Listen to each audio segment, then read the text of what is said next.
दोस्तों, लैबटेक्स में आप सभी का बहुत बहुत स्वागत है। मैं हूं नासिर और आज मेरे पास काफ़ी सारा बोर्ड है जिसको कि मुझे अभी रिपेयर करना है।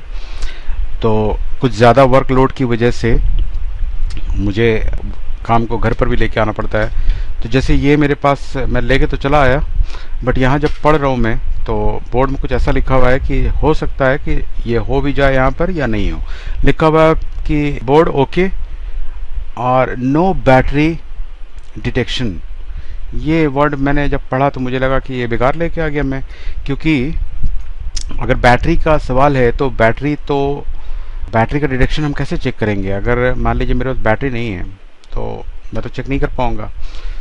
तो मैं सोच रहा हूँ कि इसको हटा दूं। मतलब जनरली होता है क्या कि बैटरी कस्टमर ने नहीं भेजा है, तो ऐसे केस में देखते के साथ मन करता है कि वापस भेज दिया जाए।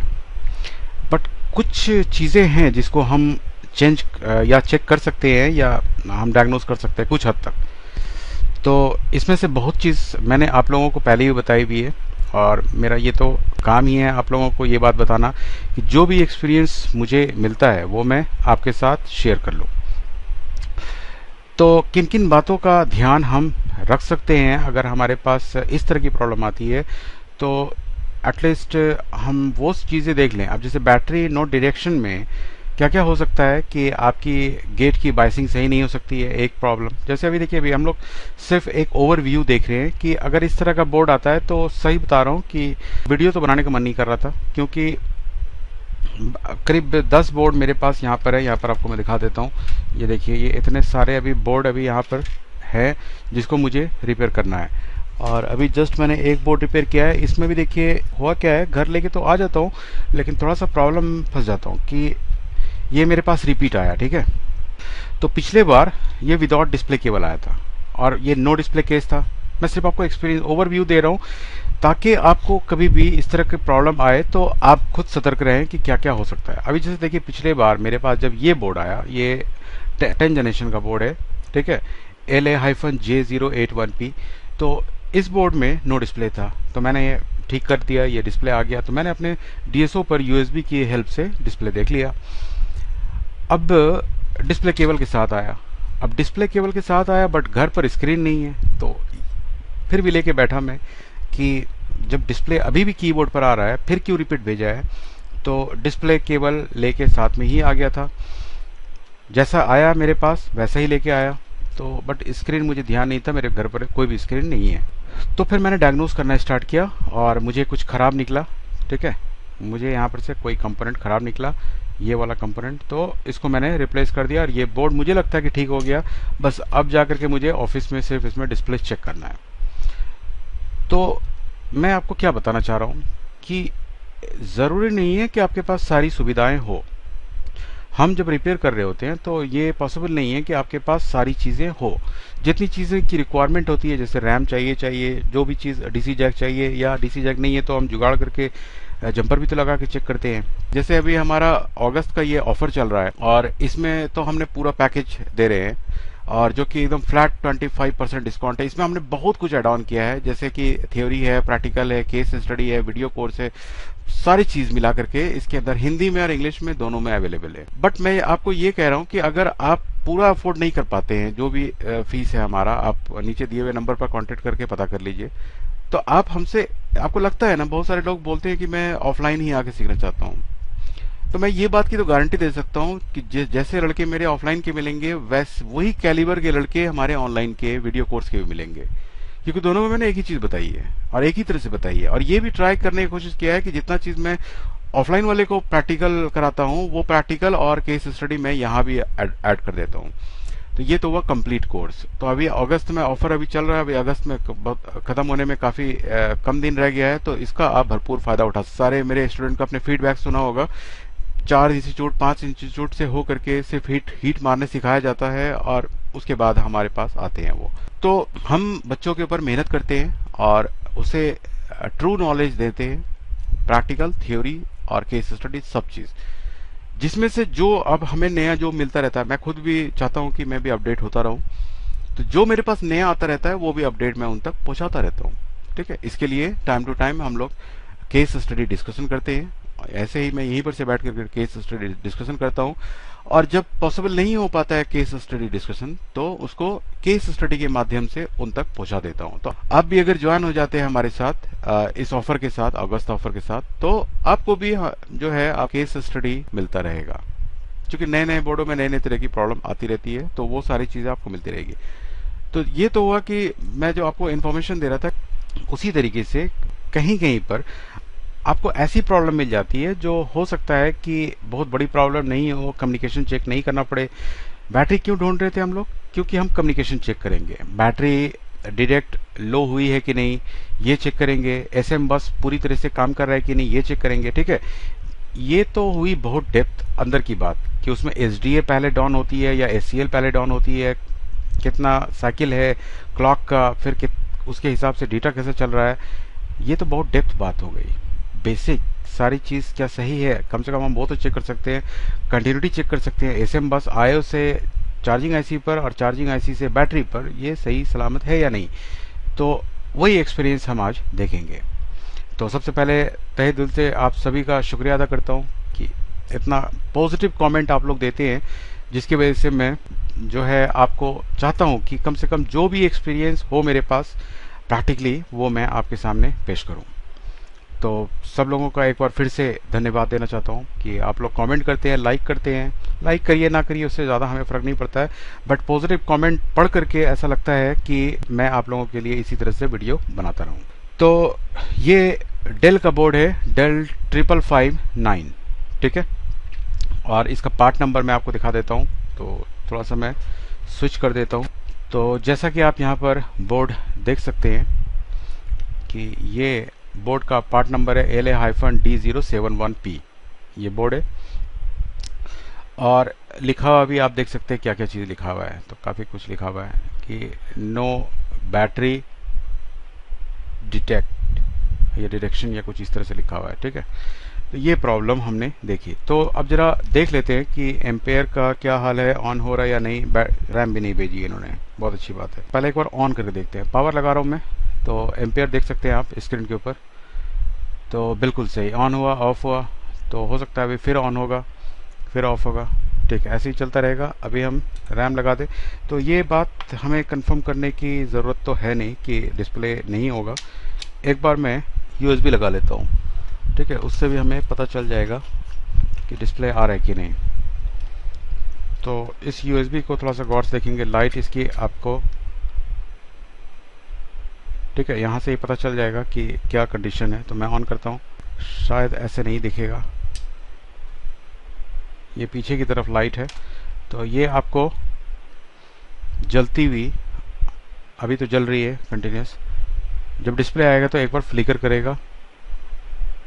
मैं फिर से एक बार इसको ऑफ कर रहा हूँ, ऑन कर रहा हूँ। एक बार देखिए रीस्टार्ट होगा। पहले सीमॉस बैटरी नहीं है, ऑन हुआ, ऑफ हो गया, फिर ऑन हुआ। अब देखते हैं, अभी भी नहीं आया, अभी भी नहीं आया है। ये रेड लाइट जो दिख रही है आप, पता नहीं डिस्प्ले है भी कि नहीं। फ्लिकर तो नहीं हुआ है, और 0.727 पर ये एम्पेयर रुका हुआ है। तो मैं इसको कंफर्म करता हूँ एक बार डीएसओ के एरिया में लगा करके, यानी यहाँ पर यूएसबी लगा लेता हूँ, और इससे हमें कंफर्म हो जाएगा कि क्या डिस्प्ले आ रहा है या नहीं। तो एक बार फिर से देखें, डिस्प्ले नहीं आ रहा है। फिर से एक बार पावर निकाल के, हो सकता है मेरी रैम ख़राब हो, मैं कोई दूसरी रैम लगाता हूँ। ठीक है, तो मैंने ऑन किया है दूसरी रैम लगा करके। एक बार रीस्टार्ट हुआ है। एम्पेयर आप देख सकते हैं, फ्लक्चुएशन तो ठीक ठाक है, जिससे मुझे लगता है कि डिस्प्ले आ चुका होगा, बट ग्राफिक का बोर्ड है, कुछ नहीं कह सकते।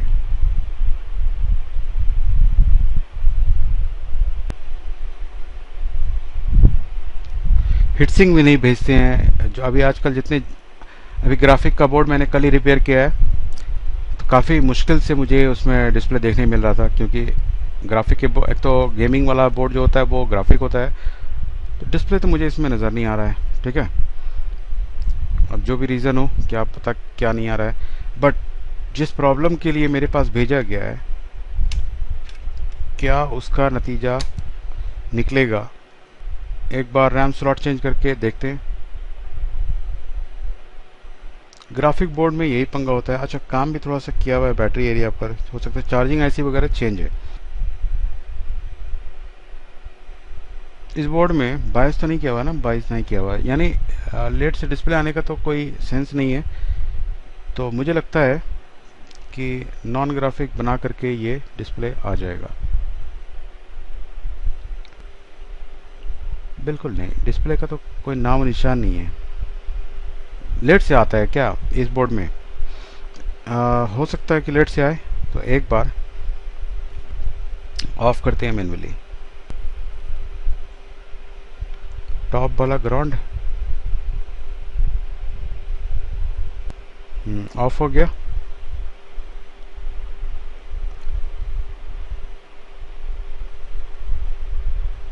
ऑन करते हैं एक बार।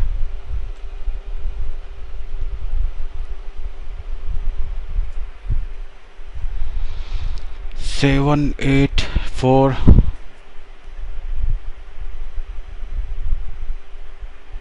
लोड तो ग्राफिक का भी है, बिल्कुल रीसेट भी हुआ है, बट डिस्प्ले हमें ये दे नहीं रहा है। चलिए, ये तो एक सेकेंडरी इशू है, इसको तो हम लोग ठीक कर सकते हैं कि ग्राफिक की प्रॉब्लम हो सकती है, ऐसा लग रहा है। और ग्राफिक भी बहुत तेज़ गर्म नहीं हो रही है, गर्म तो हो रही है, हल्का हल्का हो रही है। तो किन चीज़ों का ध्यान हमें रखना चाहिए? तो अभी इसके अंदर चार्जिंग ऐसी क्या लगी हुई है वो देखते हैं। और यहाँ पर काफ़ी झाड़ू पोछा लगा हुआ है, देख सकते हैं आप। तो 95521 ये चार्जिंग ऐसी लगी हुई है। तो सबसे पहले जो कंफर्मेशन यहाँ पर हमें करना चाहिए वो है इसका डीसी इनका रजिस्टर। जैसे ये तो कब के लिए है? प्लग इन नॉट चार्जिंग के लिए। तो बैटरी तो कम से कम डिटेक्ट करनी चाहिए। तो देखिए यहाँ पर तो जो लिखा हुआ है कि board okay no battery detect. तो नो बैटरी डिटेक्ट का क्या अर्थ हुआ? कि बैटरी ही डिटेक्ट नहीं कर रही है, बैटरी चार्ज नहीं हो रही है, या बैटरी बैकअप नहीं दे रही है? कुछ समझ में आया नहीं, ये बात समझ में नहीं आया ना। ना कस्टमर से बात हुई, बस ऐसे ही लिखा हुआ आ जाता है हम लोगों के पास। और किस महाशय का है?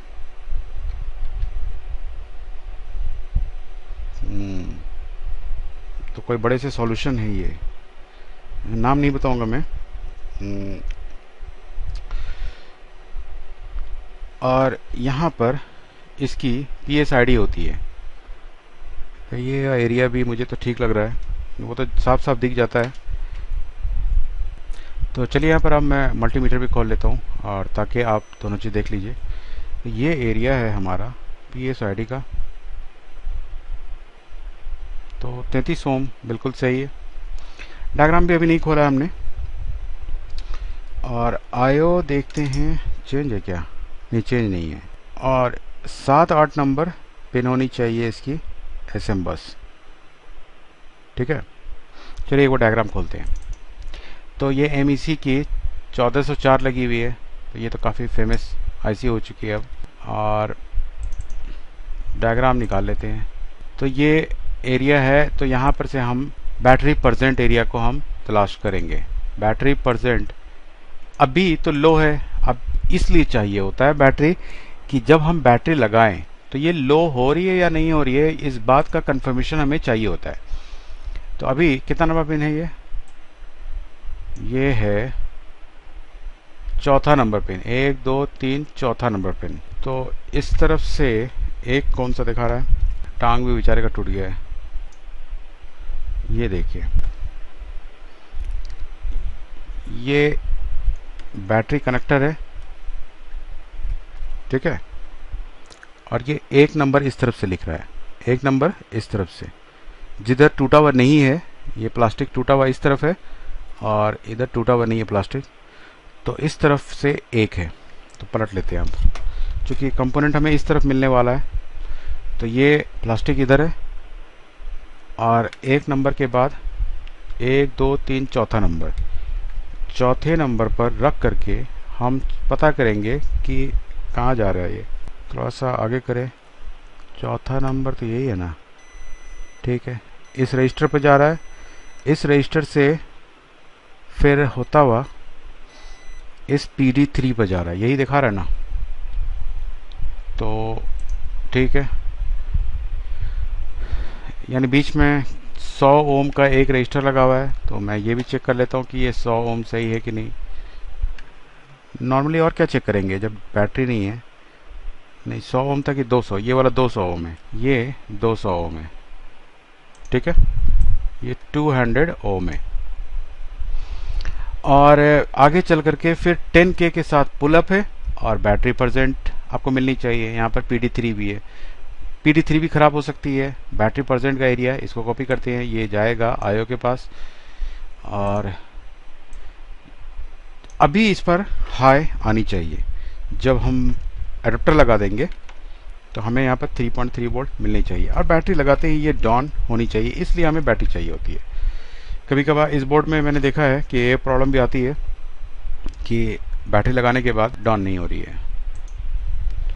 तो इस पिन पर ही चेक कर लेते हैं हम लोग कि यहाँ पर बोर्ड देखिए ऑन है। तो चौथा नंबर पिन 3.3 वोल्ट मिल रही है, ठीक है। मैं पिन ही पर चेक कर ले रहा हूँ, ये जो पिन है चौथा नंबर, इसी पर चेक कर ले रहा हूँ। तो 3.3 वोल्ट तो हमें यहाँ पर मिल रही है। और जैसे ही हम बैटरी लगाएंगे तो हम जैसे इस पिन पर चेक कर रहे हैं अभी, तो 3.3 वोल्ट मिल रही है। बैटरी लगाते के साथ यहाँ पर वोल्टेज हट जानी चाहिए या कम हो जाती है समटाइम किसी बोर्ड में 1 वोल्ट हो जाएगी या समथिंग मिली वोल्टेज में कुछ आपको मिलने लगेगी। तो ये एरिया हम यहाँ पर कंफर्म नहीं कर सकते हैं।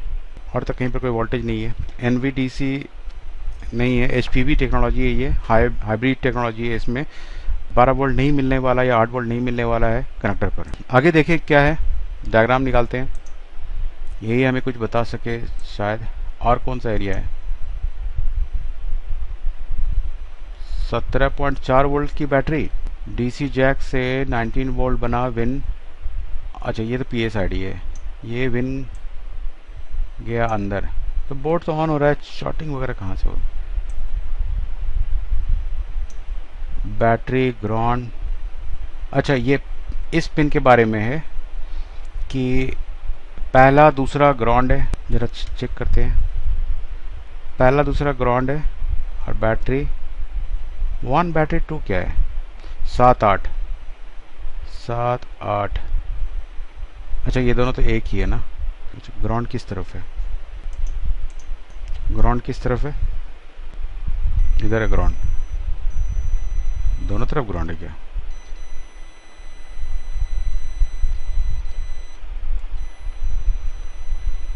इधर 0, इधर 0, दोनों तरफ कैसे 0 हो गई।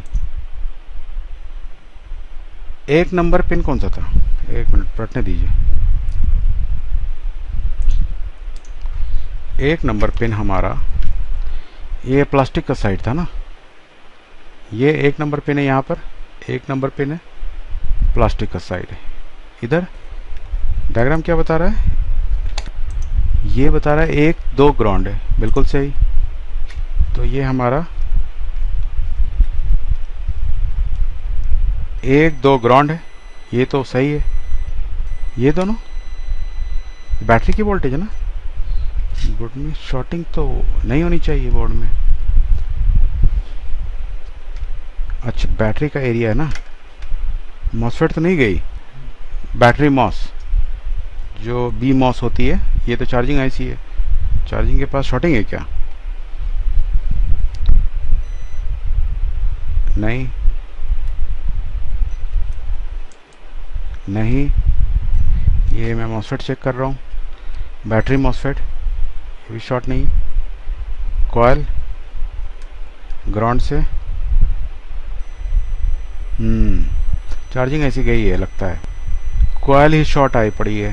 तो कॉयल जब शॉर्ट है तो सही बात है कि चाहे तो, चूंकि बैटरी मॉसफेट शॉर्ट नहीं है, चूंकि बैटरी मॉसफेट वो रास्ता है जहां से बैटरी की वोल्टेज और 19 वोल्ट टकराती है, जिससे कि आपकी एडाप्टर की लाइट ब्लिंक करने लगती है। या पहली वाली AC ड्राइव और RV फेड जो होती है और AC फेड जो होती है, वो उसमें से जो ब्लॉकिंग वाली है वो अगर शॉर्ट हो जाती है तो उसकी वजह से भी समटाइम ब्लिंक करने लगती है। यानी 2 पाथ ऐसा है जिसके शॉर्ट होने से आपकी एडाप्टर की लाइट ब्लिंक करने लगती है, ठीक है। वो कौन सा पॉइंट है? एक तो यही फेट है, ये बैटरी वाली फेट, जिसकी वजह से वो बत्ती ब्लिंक करने लगेगी अडेप्टर की, और पावर सप्लाई में ऑटो कट आने लगेगा, वोल्टेज फ्लक्चुएट करने लगेगी। दूसरा कौन सा है? वो जो ब्लॉकिंग फेट है, अगर वो शॉर्ट हो जाता है तो उसकी वजह से भी अडेप्टर की वोल्टेज और बैटरी की वोल्टेज आपस में टकराने लगती है, और नतीजा क्या निकलता है कि आपकी अडेप्टर की लाइट ब्लिंक करने लगती है। तो मॉसफेट शॉर्ट नहीं है, इसलिए बंदे के पास ऐसा प्रॉब्लम नहीं आया कि बैटरी लगा के शॉर्ट बता रहा है, इसलिए उसने सिर्फ लिखा है बैटरी नॉट डायरेक्ट। क्यों?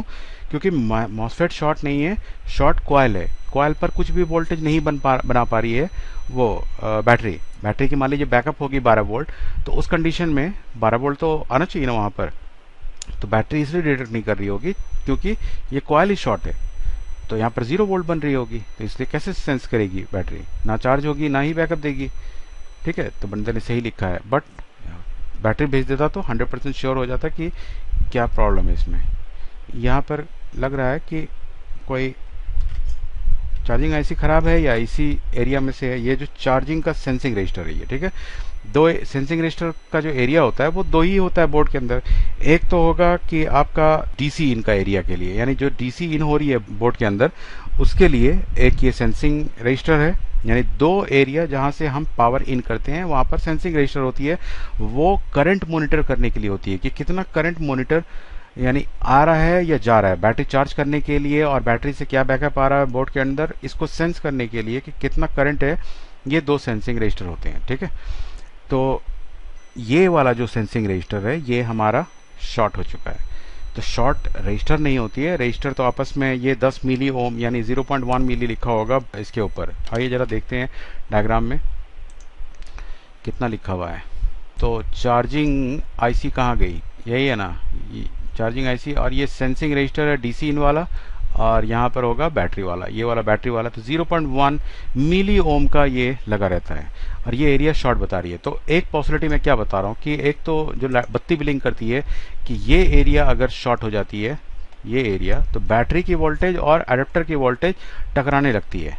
ठीक है, 19 वोल्ट और अडेप्टर की वोल्टेज टकराने लगती है, जिससे क्या होता है कि आपकी बत्ती ब्लिंक करने लगती है या पावर सप्लाई की जो है वोल्टेज फ्लक्चुएट करने लगती है इसकी वजह से। ठीक है, और सेंस नहीं करने के बजाय ये जो 17 वोल्ट यहाँ पर लिखा हुआ है सेंसिंग रजिस्टर हमारे ग्राउंड से 0 बता रहा है, जो कि ओपन होनी चाहिए।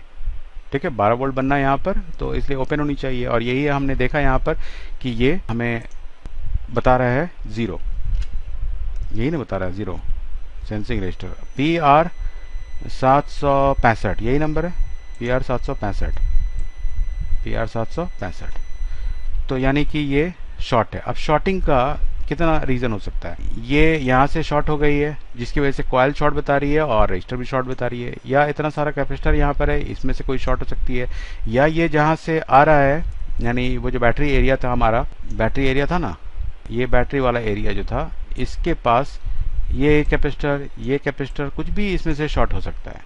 तो इतना सारा है, मुझे लगता है कि इसमें से चार्जिंग आईसी भी एक रीज़न हो सकती है, और इनमें से ही मुझे तो यहीं पर कुछ लग रहा है लोचा। कहाँ पर?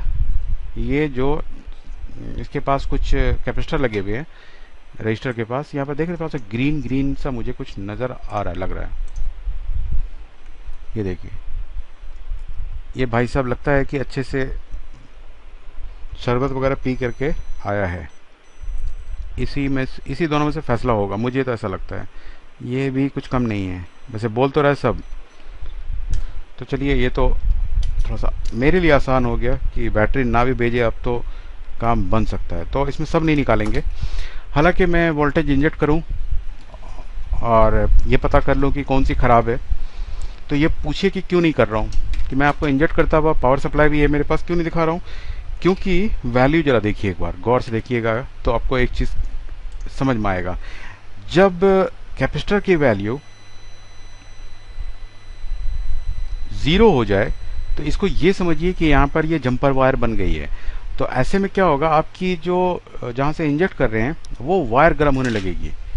ठीक है, तो ऐसे में आप ये समझिए कि आपको फिजिकल ही कुछ नज़र आएगा तो आप निकाल पाएंगे, अदरवाइज क्या होगा, जो जिस वायर को लगा करके आप इंजेक्ट कर रहे हैं वो वायर ही गर्म होगी, और वो वायर जो है रिवर्स आ रही होगी, यानी उस पर करंट जो है रिवर्स आ रही होगी। तो ऐसा अगर है तो समझ लीजिए किसी ने अंडू कर दिया है, या आपने सोल्डर लगाते वक्त कैपेसिटर के ऊपर भी सोल्डर लगा दिया है, तो ये छोटी छोटी प्रॉब्लम है।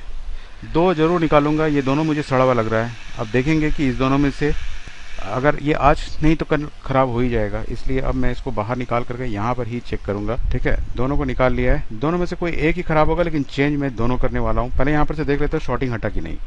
ठीक है, जो हमें शॉर्ट आ रहा था ये एरिया बिल्कुल हट गया शॉर्टिंग। अब इस दोनों में से ये बगल में ही रख दिया है, इस दोनों में से शॉर्ट कौन सा हुआ है जो पहले निकाला था?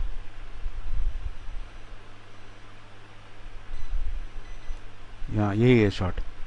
उड़ क्यों रहा भाई? ठीक है, ज़ीरो आ रही है, तो ये खराब हो गई है। पानी गया हुआ एरिया लग रहा मुझे। लिक्विड डैमेज तो दिख नहीं रहा, बट यहाँ पर क्रोजन था, इससे शक चला गया कि यही दोनों में से कोई ख़राब होगी। इसको भी निकाल दे रहा हूँ क्योंकि ये इसका भी हालत बेचारे का ठीक नहीं है। तो अगर ऐसा कैपेसिटर आप लगा देते हैं तो क्या होता है इसका नतीजा, कि हो सकता है कुछ दिन के बाद फिर कस्टमर लेकर के चला आएगा, जो सबसे बड़ा पनौती केस होता है कि आप जो है ना उसी चीज़ को बार बार रिपेयर कर रहे हैं। अच्छा, अब कैपेसिटर का इंपॉर्टेंस में एक पॉइंट आपको ज़रूर बताऊँगा यहाँ पर, कि कैपेसिटर को जनरली कुछ लोग निकालते हैं और लगाते नहीं हैं, उसको इम्पोर्टेंस देते नहीं है, ज़रा सा भी इम्पोर्टेंस नहीं देते हैं, जबकि वो आपका ध्यान आकर्षण करता है अपनी तरफ। फ्रीक्वेंसी का निकालने का जो फॉर्मूला है वो है L/C। अभी यहाँ पर मैं जो C लगी हुई है हमारी, यहाँ पर आप डायग्राम में देख रहे थे, कुछ लोग क्या करते हैं, जैसे कि एक खराब हो गया ना, एक निकाल के फेंक दिया। थोड़ा सा ज़्यादा ओवर स्मार्ट इंजीनियर जो होंगे वो ऐसा करते हैं, मैंने भी देखा है, मेरे पास भी निकले निकले हुए बहुत सारे आते हैं। मैं भी ऐसा करता था, बहुत ज़्यादा होशियार इंजीनियर था मैं भी पहले। अब थोड़ा सा जो है अपने आप को डाउन किया मैंने, कि जैसे बच्चे लोग काम करते हैं ना वैसे ही काम करिए। क्योंकि देखिए, आपको क्या लगता है कि आप ही बहुत ज़्यादा होशियार हैं या मैं ही ज़्यादा होशियार हूँ, कि एक निकाल के फेंक देते हैं और हम ये सोचते हैं कि अरे ठीक है इतना तो लगा, 1 2 3 4 5 लगा हुआ था तो 4 तो लगा हुआ है। तो कंपनी वाला तो बेवकूफ़ नहीं है, उसने करोड़ों लैपटॉप बनाए हैं, अगर एक कैपेसिटर भी बचाएगा तो वो लाखों रुपए बचा लेगा वो। ठीक है, यहाँ पर फ्रीक्वेंसी निकालने का फॉर्मूला होता है, वो क्या होता है, L/C। यानी आपकी हेनरी की वैल्यू और कैपेसिटेंस की वैल्यू मिला करके बनती है कितनी फ्रीक्वेंसी ऑट होगी, F निकलती है। तो यहाँ पर आप देख रहे हैं 10 माइक्रोफ्राड, 0.1 माइक्रोफ्राड, 10 माइक्रोफ्राड, इस तरह से जो टोटल जो पैरेलल में लगाया हुआ है, तो पैरेलल का कैलकुलेशन निकलेगा ये पूरे कैपेसिटर का। जैसे R का कैलकुलेशन अगर मैं निकालूं पैरेलल में तो R1 इंटू, है ना, मतलब एक सिंपल सा एक एग्जांपल दे रहा हूँ कि दोनों को आप अलग क्यों समझ रहे हैं। R1 into R2 divided by R1 plus R2, R1 plus R2। ये फॉर्मूला आपने किसके निकालते हैं, पैरेलल में अगर रजिस्टर है तो जो भी निकलता है वो एक आर की वैल्यू निकलती है। उसी तरह से अगर आप इसकी वैल्यू निकालेंगे तो दो दो करके अगर निकालना स्टार्ट करेंगे आप, सबकी वैल्यू आप निकाल लीजिए, तो टोटल कैपेसिटेंस बनेगी कुछ, और उस कैपेसिटेंस के साथ ये जो इंडक्टेंस है ये जो है काउंट होगी, जितना भी हेनरी है ये, कि 4.7 माइक्रो हेनरी, ये इसके साथ ये कैलकुलेट होगी और उतनी फ्रीक्वेंसी बनाएगी। और ये फ्रीक्वेंसी डिसाइड करती है कि कितना बैटरी चार्ज होगी। समटाइम स्लो चार्ज या समटाइम चार्ज हो रहा है कुछ देर के बाद छोड़ दे रहा है, वो इसके वजह से हो सकता है। इसलिए बहुत ज़्यादा दूर और बहुत ज़्यादा तेज़ उड़ने की ज़रूरत नहीं है, जो है वो हम लगाएंगे। ठीक है, क्योंकि बेकार कुछ नहीं लगा हुआ है, क्योंकि कंपनी से ज़्यादा होशियार कुछ नहीं है। वो अगर एक कैपेसिटर बचा ले तो कितना पैसा बचा सकता है वो। ठीक है, तो इसलिए कोशिश करिए कि अगर कैपेसिटर ख़राब है तो कैपेसिटर लगाइए। कुछ लोग तोड़ते हैं या छोड़ देते हैं, तो बहुत बड़ी बड़ी प्रॉब्लम देखने को मिली है इससे। इसलिए मैं ये वाला तजुर्बा आपके साथ शेयर कर रहा हूँ कि कैपेसिटर की इम्पोर्टेंस कहीं कहीं पर रजिस्टर से ज़्यादा होती है। जैसे आपका BTST एरिया के पास आप ज़रा कैपेसिटर निकाल के देख लीजिए, आपको ऐसी गर्म होना स्टार्ट हो जाएगी। ठीक है, और जैसे अभी यहाँ पर का रूल बताया कि फ्रीक्वेंसी डिसाइड होगी, फ्रीक्वेंसी जो डिसाइड हो रही है वो आपकी कैपेसिटेंस की वैल्यू से हो रही है, मतलब L की वैल्यू और C की वैल्यू मिल करके ही आपकी फ्रीक्वेंसी डिसाइड होती है। तो अगर अभी तक आप लोग इस तरह से काम कर रहे थे कि कभी कभार कुछ 19 वोल्ट पर शॉर्टिंग मिल जाता है, या आप तो ये भी नहीं देखते हैं कि किस एरिया की शॉर्टिंग है वो, बहरहाल अगर अभी तक ऐसा काम कर रहे थे तो मेरा आप सभी से रिक्वेस्ट है कि प्लीज़ ऐसा काम मत करिए, लगा लीजिए। तो इस तरह की जो कॉम्प्लिकेटेड प्रॉब्लम बाद में बन के आएगी उससे बच जाएंगे। क्योंकि मेरे पास काफ़ी तादाद में बोर्ड आते हैं, और इस तरह के बोर्ड जो ना काफ़ी आते हैं कि मुझे ही बैठ करके पहले सारे कैपेसिटर चुन चुन के लगाने पड़ते हैं। जैसे कुछ लोग को शॉर्टिंग ढूंढ रहे हैं, वो वाली भी आदत होती है ना, एक एक करके चुन चुन के पहले निकालते हैं एरिया, उसके बाद लगाते तो नहीं है, वो तो ऐसे निकाल निकाल के तोड़ तोड़ के फेंकते हैं। तो ऐसे कंडीशन में क्या होता है, फिर हमें दुगनी मेहनत पड़ती है। अच्छा ठीक है, हम मेहनत करेंगे तो उसकी जाहिर सी बात है उसके हम चार्ज भी लेंगे, लेकिन उससे आपको जो केस आपने कर लिया है उसका सही नतीजा भी नहीं मिल पा रहा है। क्यों? Because of your work. जैसा आपने काम किया है उसी का नतीजा आपको भुगतना पड़ता है। तो ये मेरा भी तजुर्बा है, इसलिए मैं आपको अपना एक्सपीरियंस सिर्फ शेयर कर रहा हूँ। देखिए बुरा नहीं मानिएगा, ओवर स्मार्ट मैं खुद को भी बोल रहा हूँ, ठीक है, आपको नहीं बोल रहा हूँ। कुछ लोग मान जाते हैं, बुरा मान जाते भाई। तो ऐसे काम मैं भी किया करता था, फिर अपने ही कामों की भरपाई मैंने बहुत बार ऐसे चुकाई है। तो इसलिए मैं आपको भी यही सलाह दूंगा कि वैसा काम मत करिए कि कैपेसिटर को, अगर बेहतर है तरीका तो ये है कि जितने मैक्रो फ्रॉड का है वो, या जो भी पिको फ्रॉड है, जो भी वैल्यू आ रही है उसकी सेम कोशिश करिए कि लगाइए। तो हर तरह के जो कॉम्प्लिकेटेड प्रॉब्लम होते हैं उससे आप बचे रहेंगे। तो मुझे अब लगता है कि बोर्ड की प्रॉब्लम सॉल्व हो चुकी होगी। आपको कैसा लगता है तो ज़रूर कमेंट में बताइए, फिर मैं आपको कमेंट करके बता दूंगा कि प्रॉब्लम सॉल्व हुआ था या नहीं। क्योंकि सच बताऊं कि मेरे पास ना तो बैटरी होती है और ना ही कोई और, जैसे हीट सिंक नहीं भेजा भाई साहब ने, तो ना ही हीट सिंक होता है और ना ही, क्योंकि ये पॉसिबल भी नहीं है किसी के लिए, किसी भी रिपेयर पर्सन के लिए कि वो सारे चीज़ को मैनेज कर पाए। तो इसलिए ना तो हीट सिंक है मेरे पास और ना ही इसका बैटरी है। तो अब बंदे को मैं सिर्फ यहाँ से बिल बना के भेज दूंगा, अगर वो चल गया तो ठीक, नहीं चला तो फिर मेरे पास वापस आएगा। तो इस बार जब आएगा तो बात तो करेगा ही करेगा, तो मैं बैटरी भी मंगवा लूँगा। लेकिन मुझे नहीं लगता है कि प्रॉब्लम आएगी। आपको क्या लगता है कि प्रॉब्लम आएगी?